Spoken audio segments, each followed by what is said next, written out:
22 വയസ്സുള്ള യുവാവ് അവൻ്റെ പഠനത്തിനോടൊപ്പം ഒഴിവ് സമയങ്ങളിൽ ജോലി ചെയ്ത് കണ്ടെത്തിയ പണവും അവൻ്റെ പേരൻസ് കൊടുത്ത പണവും ചേർത്തവന് ഒരു ബൈക്ക് വാങ്ങാനായി ഷോറൂമിലെത്തി. ഷോറൂമിൽ പോയപ്പോഴും തിരികെ വന്നപ്പോഴും അവൻ്റെ ഉള്ളിൽ എന്തെന്നില്ലാത്ത സന്തോഷമായിരുന്നു. അവൻ്റെ ആ പ്രായത്തിലെ വലിയൊരു ആഗ്രഹമായിരുന്നത്. സ്വല്പം തല ഉയർത്തി ബൈക്കുമായി അവൻ റോഡിലൂടെ യാത്ര ചെയ്ത് വീട്ടിലേക്ക് പോവുകയായിരുന്നു. പോകുന്ന വഴിയിൽ അവൻ്റെ കൂട്ടുകാരനെ കണ്ട് ബൈക്ക് നിർത്തി കുശലാന്വേഷണം നടത്തി. അപ്പോൾ ആ കൂട്ടുകാരനും സന്തോഷത്തിലായിരുന്നു. അവനൊരു പുതിയ കാർ വാങ്ങി. അവൻ ആ കാറിൻ്റെ വിലയും അതിൻ്റെ മോഡലും എല്ലാം ഇവനോട് വിശദീകരിച്ചു. വീണ്ടും ഈ യുവാവ് യാത്ര തുടർന്നു. പോയ സമയത്ത് യാത്രയിൽ തുടർന്നുകൊണ്ടിരിക്കുന്ന സമയത്ത് അവന് തോന്നി, എൻ്റെ സന്തോഷത്തിന് എന്തെങ്കിലും കുറവ് പറ്റിയോ. അവൻ വീട്ടിലെത്തിയപ്പോൾ അമ്മ ചോദിക്കുന്നു, നിനക്കെന്തു പറ്റി? നീ വളരെ സന്തോഷത്തോടാണല്ലോ ബൈക്ക് മേടിക്കാൻ പോയത്. മുഖപ്രസന്നതയൊന്നും ഇപ്പം കാണുന്നില്ലല്ലോ.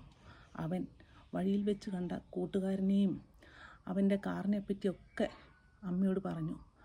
അമ്മയ്ക്ക് കാര്യം പിടികിട്ടി.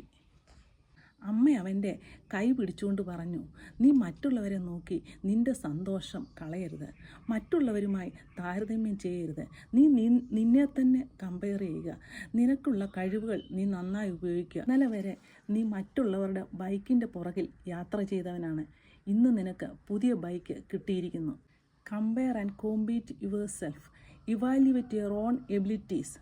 റോഡ് നിയമങ്ങളൊക്കെ പാലിച്ച് കഠിനാധ്വാനം ചെയ്ത് നല്ല ആത്മവിശ്വാസത്തോടുകൂടി ഈ ബൈക്ക് നിൻ്റെ നല്ല പ്രവർത്തനങ്ങൾക്കായി ഉപയോഗിക്കുക. പടിപടിയായി നിനക്കും ഉയരങ്ങളിലേക്ക് പറക്കാം. ഇത് യുവാവിൻ്റെ മാത്രം ചിന്തയല്ല, യുവതികളുടെയും മറ്റു പ്രായമാരുടെയും ഒക്കെ ചിന്തകളാണ്. ഇല്ലാത്തതിനെ പറ്റിയുള്ള വ്യർത്ഥ ചിന്തകളിൽ ജീവിക്കുന്നതിന് പകരം ഉള്ളതിനോട് നന്ദിയും കൃതജ്ഞതയും ഉള്ളവരായി തീരുക. Count your blessings and move forward happily. ഈ വീഡിയോ നിങ്ങൾക്ക് ഇഷ്ടമായെങ്കിൽ ലൈക്ക് ചെയ്യുക, ഷെയർ ചെയ്യുക.